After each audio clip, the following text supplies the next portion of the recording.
Good night to everyone. I am Anique Francis, and I am here to deliver a commencement speech to the Harvard graduating class of 2000 by Conan O'Brien. I'd like to thank the class marshal for inviting me here today. The first time I was invited to Harvard, it cost me $110,000. So, you'll forgive me if I am a bit suspicious. I'd like to announce up front that I have one goal this afternoon: to be half as funny as tomorrow's commencement speaker, moral philosopher, and economist Amartya Sen. Students of the Harvard class of 2000, 15 years ago, I sat where you now sit. And I thought the same thing that you're now thinking. What's going to happen to me? Will I find a place in this world? Am I really graduating a virgin? I still got 24 hours. And my roommate's mom is so hot. I swear she was checking me out. Being here today is special for me. I miss this place. I especially miss Harvard Square.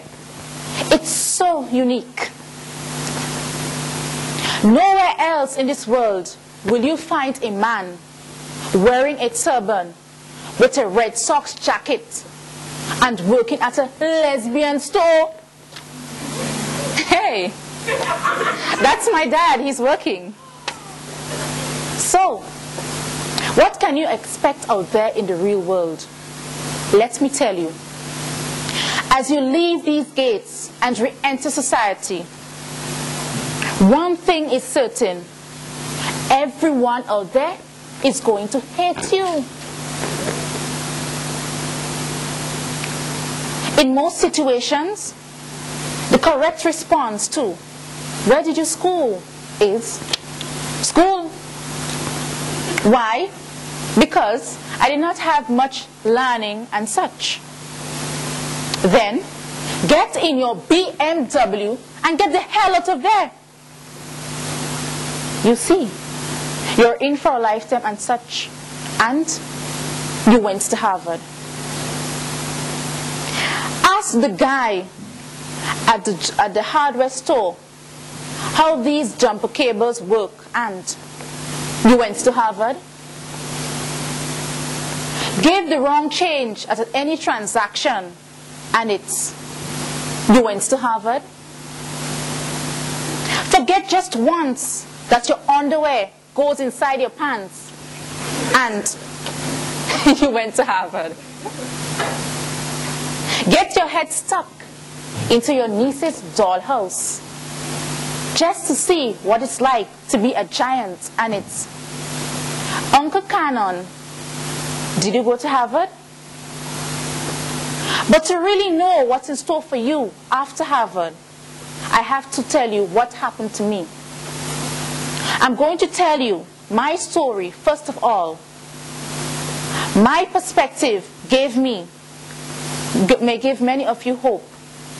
And secondly, it's an amazing rush to stand in front of 6,000 people to talk about yourself. So, I was 28 and once again had no job. I had good writing credits in New York, but I was filled with disappointment and didn't know what to expect. I started smelling suede on my fingertips. And that's when The Simpsons saved me. I got a job there and started writing episodes of Springfield, getting a monorail, and Homer going to college. I was finally putting my Harvard education to good use. Writing dialogue for a man who was so stupid that in one episode, he forgot to make his own heart beat. Life was good. Needless to say, I took a lot of criticism. Some of it deserved, some of it excessive. And it hurt like you wouldn't believe. But I'm telling you this for one reason.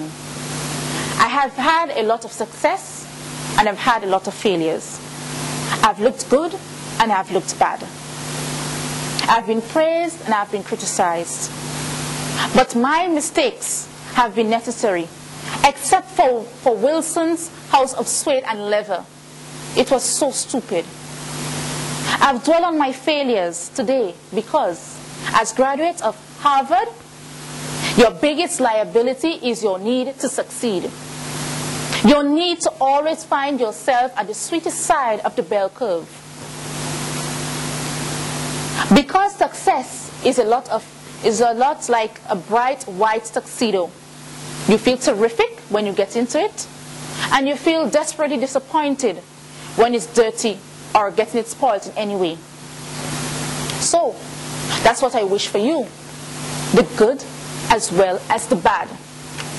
Fall down, make a mess, break something occasionally. And remember that the story is never over. It's all right.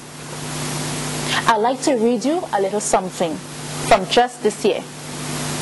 Somehow, Conan O'Brien has been the brightest star in the only quickest and most inventive wits of this generation, but quite possible the greatest ever. Ladies and gentlemen, class of 2000, I wrote this morning as proof that when all else fails, there's always delusions. Thank you.